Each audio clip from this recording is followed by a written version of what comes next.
Welcome back. We're a third of the way through the course, and by the end of this week, we're going to be halfway through the course.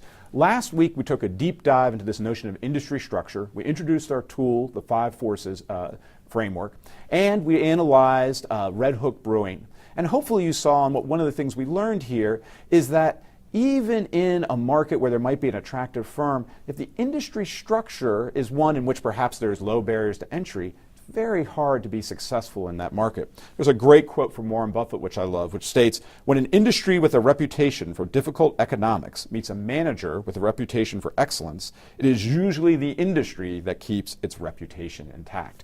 Very sage words that we should pay heed to. Now this week, we're going to discuss how organizations might push back on these difficult economics that Warren Buffett refers to. We're going to focus particularly on capabilities and how firms can have, for instance, competitive advantage by leveraging those capabilities. Our tool for this week is a capabilities analysis. We're going to apply that capabilities analysis to Apple Incorporated.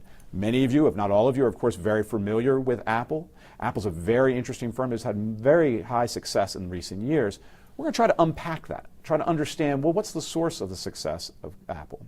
In particular, we're going to take a deep dive looking at the personal computer part of Apple. You think about the Macintosh. Now, of course, we're going to talk about iPhones and iPods and the like, but I want you to think explicitly about the Macintosh and where there might be competitive advantage there for Apple Computer. Now, in terms of logistics, once again, I will be looking for questions that you send me to respond to in our weekly video debrief at the end of the week.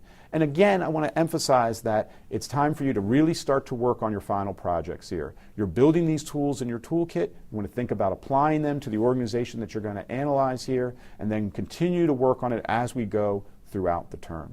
Thank you and enjoy the week.